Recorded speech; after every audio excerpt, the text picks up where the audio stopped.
में बुक आई, उसके बाद जापान में गई, फिर यूरोप में कैसे गई, पढ़ने का जुनून कैसे स्टार्ट हुआ लोगों में। और साथ में हम ये भी जान चुके थे कि बहुत सारे लोगों ने पाबंदियाँ भी लगाई, जैसे चर्च ने और मोनार्की ने कुछ बुक्स पे पाबंदियाँ लगाई। एक इंडेक्स बनाए जाने लगा प्रोहिबिटेड बुक्स का 1558 में।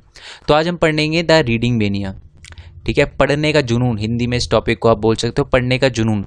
अभी हुआ क्या, 17 और 18 सेंचुरी में है ना, बहुत सारे जो लिटरेसी रेट था ना वो बहुत ज़्यादा बढ़ चुका था। पढ़े लिखे लोगों की जनसंख्या बहुत ज़्यादा बढ़ चुकी थी। कैसे, स्कूल जो थे वो चर्च वगैरह ने स्कूल खोले, और ऐसा नहीं है कि वो स्कूल सिर्फ नोबल के लिए थे, महंगी बातचीत वाले लोगों के लिए थे, नहीं, वो पीजेंट के लिए, जो गरीब पीजेंट थे, और साथ में वर्किंग क्लास के लिए भी थे। अच्छा, ये वाला पेज थोड़ा सा ज़्यादा, ये मेन पॉइंट स्टडी ज़्यादा डार्क दिख रहा होगा, आई एम रियली सॉरी, बाकी पेजेस में ऐसा नहीं है। ठीक है, तो आई होप कि आपको वैसे समझ आ रहा हो।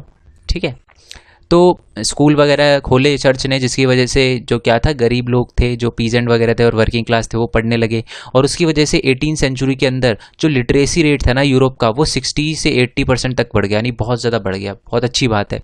और साथ ही में क्या हुआ, अब जो बुक सेलर थे उन्होंने क्या किया, बहुत ज़्यादा बुक छापना स्टार्ट किया और न्यू ऑडियंस को टारगेट करना स्टार्ट किया, जो अभी अभी पढ़ लिख गई है, जिन्होंने थोड़ी बहुत पढ़ाई लिखाई करी है ना, जो जिनके लिए स्कूल खोला गया और थोड़ी नॉलेज आ गई है उनको। बुक सेलर ने भी क्या किया, एम्प्लॉय करना स्टार्ट किया एक बंदे को, जो क्या करता था, बुक को सेल करता था विलेज टू विलेज जाकर, जैसे पैडलर नहीं होता, एक जगह से दूसरी जगह जाकर साइकिलों पे वो बेचता करता था। ठीक है, इंग्लैंड के अंदर पेनी चैप बुक होती थी। ठीक है, पेनी चैप बुक नाम से ही पता चल रहा है, क्योंकि वो पेनी की आती थी, 1 पेनी की आती थी। ठीक है, बहुत सस्ती होती थी, कैरेड बाय अ पेटी पैडलर, जिसको हम चैपमैन कहते थे। एक चैपमैन होता था, जो पैडलर ही होता था, जो एक विलेज से दूसरी जगह विलेज में ले जाता था। तो इंग्लैंड में उस बंदे को चैपमैन कहते थे। ठीक है, 1 पेनी में वो बुक बेचता था। फ्रांस के अंदर एक बिब्लोथिक ब्लू, अभी है ना बिब्लो नहीं है, मैंने बिलो लिख दिया है, बट ये बी आई का, BIB, बिब्लोथिक ब्लू होती थी। वो भी एक लो प्राइस की बुक हुआ करती थी, स्मॉल बुक हुआ करती थी, प्रिंटिंग क्वालिटी इसकी बहुत लो थी। ठीक है, बट ये बहुत चीप थी। ठीक है, ब्लू कवर के साथ बेचा जाता था इसको, इसलिए इसका नाम बिब्लोथिक ब्लू पड़ गया। ठीक है, और न्यूज़पेपर वगैरह, जर्नल्स वगैरह भी थे, जो वॉर और ट्रेड की इन्फॉर्मेशन कैरी करके रखते थे। ठीक है, और साथ में अब क्या था, बहुत जो बड़े बड़े साइंटिस्ट थे, जैसे आइजैक न्यूटन्स हो गए, थॉमस पेन हो गए, ठीक है, और भी थे जैसे वोल्टेयर हो गए और वो रोजी हो गए, उन्होंने अपनी अपनी बुक को या अपनी अपनी इन्वेंशन को, अपनी अपनी फ़िलॉसफी को लिखना स्टार्ट कर दिया। ठीक है, तो अब वो भी, उनकी जो भी फ़िलॉसफी वगैरह थी, वो जो भी लिखते थे, वो अब कॉमन लोगों के लिए भी अवेलेबल था। ठीक है, तो ये बहुत अच्छी बात थी। तो यही था, पढ़ने का जुनून लोगों में बहुत ज़्यादा बढ़ चुका था।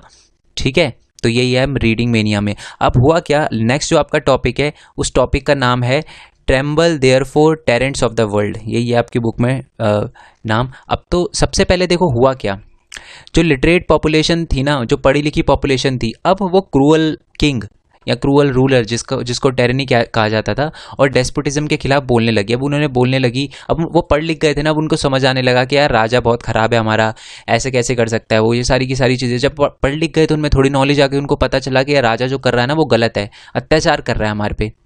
तो एक लाइन थी, tremble therefore tyrants of the world, tremble before the virtual writer. ये लाइन जो थी, ये बोली थी लुई सेबेस्टियन मर्सियर ने। ये याद रखना, इसका मतलब है कि the printing press is the most powerful engine of the progress, यानी जो प्रिंटिंग प्रेस है वो बहुत ज़्यादा पावरफुल इंजन है प्रोग्रेस का। And public opinion is the force that will sweep the despotism away. और पब्लिक ओपिनियन जो धीरे धीरे पढ़ाई की वजह से, प्रिंटिंग प्रेस की वजह से, बुक्स की वजह से जो पब्लिक ओपिनियन लोगों में आ रहा है, ठीक है, वो एक दिन क्या करेगा, डेस्पोटिज्म को, यानी राजा रानी वाले सिस्टम को उखाड़ के फेंक देगा। ठीक है, and the cruel ruler will came to an end, और जो क्रूअल रूलर है, जो खराब रूलर है, उसको जाना पड़ेगा। When the writer will raise against them, जब राइटर उनके अगेंस्ट लिखना शुरू कर देंगे। तो यही था कि जो लिटरेट लोग थी, मतलब टॉपिक जो आपका अगला था जो मैंने बताया, tremble therefore tyrants of the world, important topic है ये। और इसमें ये बताया गया जब लिटरेट लोग हो गए तो उन्होंने ट्रैनी और डेस्पोटिज्म के खिलाफ बोलना स्टार्ट कर दिया। लुई सेबेस्टियन ने लाइन बोली जिसका मतलब था कि जब पावरफुल इंजन है प्रिंटिंग प्रेस, और एक दिन जब वो पब्लिक ओपिनियन अच्छे से डेवलप हो जाएगा तो डेस्पोटिज्म को जाना पड़ेगा यहाँ से, जो क्रूअल रूलर है उसका एंड हो जाएगा जब राइटर उसके बारे में लिखना स्टार्ट कर देंगे। ठीक है, नेक्स्ट आपका टॉपिक है print culture and the French revolution, के प्रिंट कल्चर में जो फ्रेंच रेवोल्यूशन में प्रिंट कल्चर का क्या रोल था। ये डायरेक्ट मैंने आंसर की फॉर्म में लिखा हुआ है, छोटा सा टॉपिक है और इम्पॉर्टेंट टॉपिक है। मैं बता दूं आपकी एनसीईआरटी के अंदर भी बैक क्वेश्चंस में भी ये वाला क्वेश्चन दे रखा है, ठीक है, कि कैसे प्रिंट कल्चर ने जो फ्रेंच रेवोल्यूशन में रोल निभाया अपना। तो कैसे जो प्रिंट कल्चर ने रेवोल्यूशन में कल्चर ने फ्रेंच रेवोल्यूशन में कैसे रोल निभाया, वो 3 पॉइंट है उसके। देखो, फर्स्ट पॉइंट है कि print popularise the idea of enlightenment thinker. अब क्या था कि बहुत सारे जो थिंकर थे, जैसे जॉन लॉकी हो गया, ठीक है, नाम है उसका जॉन लॉकी, रोजी हो गया, ठीक है, ये बहुत बड़े फ्रेंच के मतलब अपने फिलोसफर थे। उन्होंने ना अपनी बुक के अंदर बहुत सारी चीज़ें लिखना स्टार्ट किया कि डेस्पोटिज्म ख़राब है, राजा ये हमारा ख़राब है, ऐसा नहीं होना चाहिए। और जैसे जैसे उनका आइडिया लोगों में जाने लगा ना, और वो कैसे गया, बुक की वजह से ही तो गया। उन्होंने बुक में लिखते थे वो, और वो बुक बिकती थी और लोग उनको पढ़ते थे, तो इसकी वजह से माना जाता है फ्रेंच रेवोल्यूशन आया। सेकंड पॉइंट है, it create a new culture of dialogue and debate. अब है ना, जैसी बुक वगैरह आने लगी वहाँ पर, तो लोग है ना बात करने लगे, उन टॉपिक के बारे में बात करने लगे कि राजा हमारा ख़राब है, पॉइंट रखने लगे अपने कि एक बहुत राजा ख़राब है, ऐसा नहीं होना चाहिए, सवाल उठाने लगे इस पर। तो इससे भी लोगों में क्या भावना जागी कि हाँ यार राजा ख़राब है। जब एक बंदा दूसरे बंदे से डिबेट करता था और पता चलता था, डिबेट में ये सारी की सारी चीज़ें बात करी जाती थी कि राजा कितना ख़राब है और कितना ख़राब नहीं है, तो लोगों को पता चलने लगा कि हाँ यार राजा ख़राब है और डेस्पोटिज्म को जाना चाहिए, और उन्होंने फ्रेंच रेवोल्यूशन किया। तो पहला समझ आ गया कि जैसे जैसे फिलोसफर का थॉट बुक की मदद से दूसरे में जाने लगा, लोगों तक पहुंचने लगा, और वो क्वेश्चन पूछने, वो अपनी फिलॉसफी में क्वेश्चन पूछते थे, अभी बुक वगैरह में क्वेश्चन पूछते थे कि क्या ये सही है कि सबसे टैक्स नहीं लिया जाता, सिर्फ एक कैटेगरी से टैक्स लिया जाता है, एक स्टेट से टैक्स लिया जाता है। तो ऐसे ऐसे सवाल उठने लगे, ठीक है, जिसकी वजह से मतलब थिंकर के जो आइडियाज़ थे, जिनकी वजह से फ्रेंच रेवोल्यूशन हुआ। सेकंड पॉइंट माना जाता है कि जो न्यू कल्चर आया डायलॉग एंड डिबेट का, उसने भी एक बहस छेड़ दी कि राजा कितनी गलतियां कर रहे हैं। नेक्स्ट पॉइंट था, by 70s 80s literature mocked the royalty and criticise the morality were in the large number. और तीसरा क्या हुआ कि बहुत सारी बुक के अंदर, लिटरेचर के अंदर 70s 80s के टाइम बहुत सारे लोगों ने क्रिटिसाइज़ करना स्टार्ट कर दिया रॉयल्टी को, राजा वगैरह को, ठीक है, बहुत ही ज़्यादा क्रिटिसाइज़ करना स्टार्ट कर दिया लार्ज नंबर में, जिसकी वजह से माना जाता है कि लोगों को अब पता चलने लगा था कि राजा बहुत ख़राब है और उन्होंने फ्रेंच रेवोल्यूशन किया। मोस्ट इंपॉर्टेंट क्वेश्चन है इस चैप्टर का, मैं बता दूं आपको पहले कि फ्रेंच रेवोल्यूशन में प्रिंट कल्चर का क्या रोल था। फ्रेंच रेवोल्यूशन में क्या हुआ, जो फिलोसफर थे उनका आइडिया स्प्रेड हुआ बुक की मदद से, जिसकी वजह से फ्रेंच रेवोल्यूशन हुआ। सेकंड है कि बुक की मदद से एक डायलॉग और डिबेट का सेशन स्टार्ट हुआ, जिसकी वजह से पता चला कि राजा कितनी गलतियां करता है और क्या क्या गलत काम कर रहा है वो।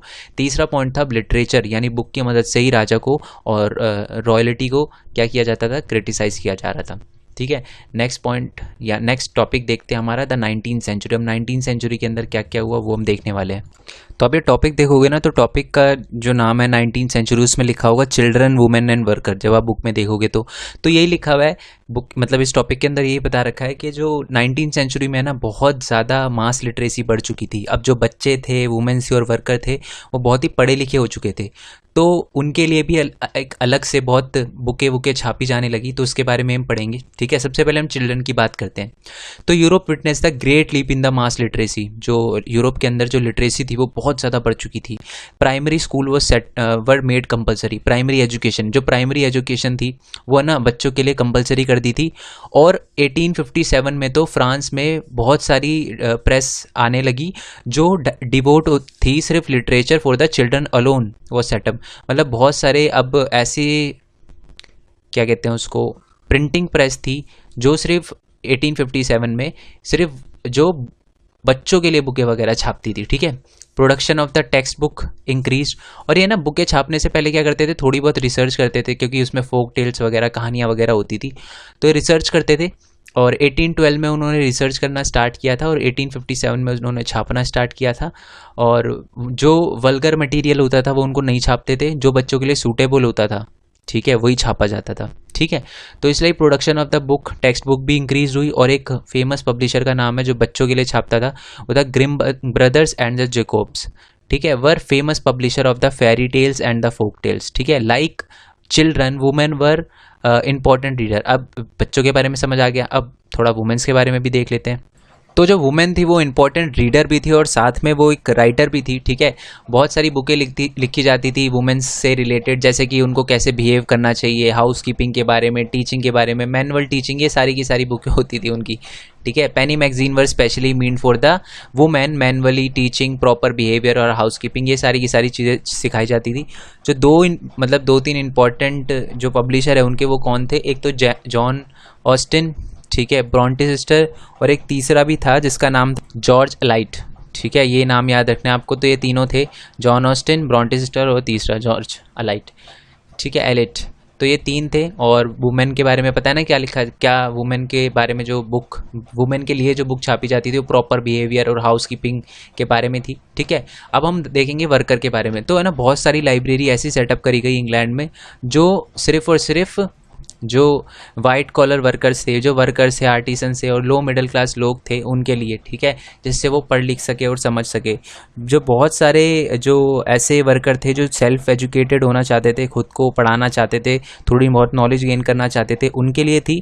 और सेल्फ इम्प्रूवमेंट, ठीक है, और सेल्फ एक्सप्रेशन के लिए वो बुक वगैरह करते थे। और बहुत लार्ज नंबर पे उन्होंने बहुत सारी ऑटोबायोग्राफी भी लिखी, ये सारी की सारी चीज़ें करी उन्होंने, ठीक है। तो 19वीं सेंचुरी में आपको पता चल गया ना, जो बहुत सारी बुकें होती थी वो चिल्ड्रंस के लिए होती थी, मेनली वुमेन्स के लिए होती थी, और साथ ही में हमारे वर्कर्स के लिए भी होती थी। और कैसे कौन कौन से उनके मेन पब्लिशर थे उनके बारे में भी हम जान चुके हैं। तो नेक्स्ट हम पढ़ेंगे लास्ट टॉपिक आज के लिए, फर्दर इनोवेशन। कुछ फर्दर इनोवेशन आई, जैसे 19वीं सेंचुरी के अंदर, मिड 19वीं सेंचुरी में, यानी 1815 के टाइम में एक बंदा था जिसका नाम था रिचर्ड एम हो। पहले मैं आपको ये बता दूं कि पहले ना मैंने बताया था ना, जो जोहान गुटनबर्ग था, वो जो प्रिंटिंग प्रेस था वो लकड़ी के उसने वो बनाए थे, प्रिंटिंग प्रेस बनाई थी। तो अब क्या हुआ, जैसे जैसे लेट 18वीं सेंचुरी में क्या था, अब वो जो प्रिंटिंग प्रेस थी वो लकड़ी की जगह, वुड की जगह मेटल की होने लगी। और उसके साथ ही मिड 19वीं सेंचुरी में एक रिचर्ड हो था, ठीक है, न्यूयॉर्क के अंदर उसने परफेक्ट कर लिया पावर ड्रिवन सिलेंड्रिकल प्रेस, ठीक है।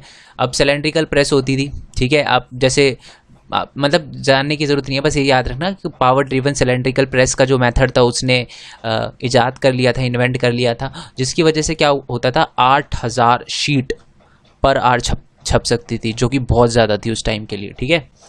एक घंटे में 8000 शीट। और 19वीं सेंचुरी में क्या हुआ, offset press were develop that can print, एक ऑफसेट जो प्रेस वो भी डेवलप हो गई। यानी पहले हैंड रिटन प्रिंटिंग होती थी, ठीक है, मतलब हैंड रिटन मैन्यूस्क्रिप्ट होती थी। फिर वुड ब्लॉक प्रिंटिंग आई, ठीक है, उसके बाद ये अपना मैकेनिकल प्रिंटिंग प्रेस आई, उसके बाद power driven cylindrical printing press आई, और फिर ऑफसेट में क्या था, 6 अलग अलग कलर छप सकते थे एक टाइम में। जैसे कि न्यूज़पेपर देखा होगा, तो न्यूज़पेपर पे कभी नोटिस करना, बिल्कुल कोने पे है ना, नीचे की साइड बहुत सारे कलर होंगे आपके न्यूज़पेपर में, देखना 6 कलर होंगे, तो वो ऑफसेट से ही छपती है, समझ गए, जो न्यूज़पेपर है आपके। अब 20वीं सेंचुरी में क्या हुआ, और थोड़ा डेवलपमेंट हुआ, और थोड़ा इनोवेशन हुआ प्रिंटिंग प्रेस। क्या क्या डेवलपमेंट हुआ, पहले तो इलेक्ट्रिकल ऑपरेटेड प्रिंटिंग प्रेस वर इंट्रोड्यूस। अब क्या था, पहले हाथों से चलाई जाती थी, फिर इलेक्ट्रिकल प्रिंटिंग प्रेस आने लगी। फीडिंग पेपर, यानी जो पेपर डाले जाते थे, जो पेपर था उसमें भी थोड़ा इंप्रूवमेंट आने लगा।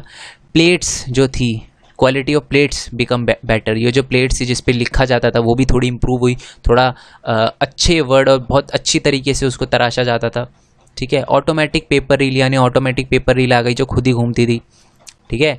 और photo electrical control of colour register, यानी कलर को भी देखा गया कि कलर को कैसे मेंटेन, ये वाला कलर इतना होना चाहिए, ये वाला कलर इतना होना चाहिए। तो ये सारी की सारी, तो फर्दर इनोवेशन में याद रखना आपको कि सबसे पहले तो मेटल का बनने लगा, जो मोल्ड था वो मेटल का बनने लगा, पहले वुड का होता था। फिर जो रिचर्ड एम हो, उसने क्या किया, पावर ड्रिवन सिलेंड्रिकल प्रेस को इजाद किया, जिसकी वजह से 8000 शीट पर आवर छपती थी। उसके बाद ऑफसेट प्रिंटिंग प्रेस आई, जिसमें 6 कलर एक टाइम में छप सकते थे। और 20वीं सेंचुरी में भी कुछ फर्दर इनोवेशन हुई, जैसे इलेक्ट्रिकल प्रेस आ गई, फीडिंग पेपर को इम्प्रूवमेंट हुई, उसमें जो प्लेट्स थी उसमें इम्प्रूवमेंट हुई, paper reel, automatic paper reel आ गई, और photo electrical control of colour register, यानी